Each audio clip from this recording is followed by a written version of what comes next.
બતાવો આંટી, સહેજ જ લેવાનું. બસ જો અડધા પાઉચ જેટલું કન્ડિશનર લીધું છે, જોઈ લો. ઓહો, દેખાય છે? હા, દેખાઈ ગયું. આટલું જ લેવાનું છે અને ટબલર ભરીને પાણી લેવાનું છે. જો આ ટબલર ભરશે.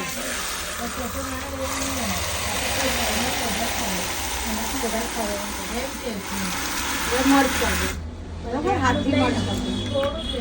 અને પછી આમ રેડી અને તરત જ કાઢી દેવાનું છે. બધા વાળમાં આવી રીતે રેડ્યું, બરોબર. જુઓ તમે, હા, બીજા બધા જોઈ લેજો. રેડી દીધું ને, હવે રસની કાઢી દીધું.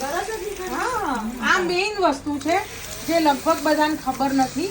અને હમણાં તો એક મારું કસ્ટમર આવ્યું હતું, એણે બી કીધું કે આંટી હું તો હાથમાં, બે હાથમાં લઈને આમ ચોપડી દેતી હતી કન્ડિશનર, અને પછી રેવા દેતી હતી. મેં તો આવું નહીં કરવાનું. એટલે આ ખાસ તમારા જોવા માટે જ રીલ બનાવું છું. કન્ડિશનરમાં બહુ જ બધા ભૂલ કરે છે, આ ભૂલ નહીં કરવાની. બરાબર, જો આ બધું કાઢી નાખ્યું, બરાબર ને.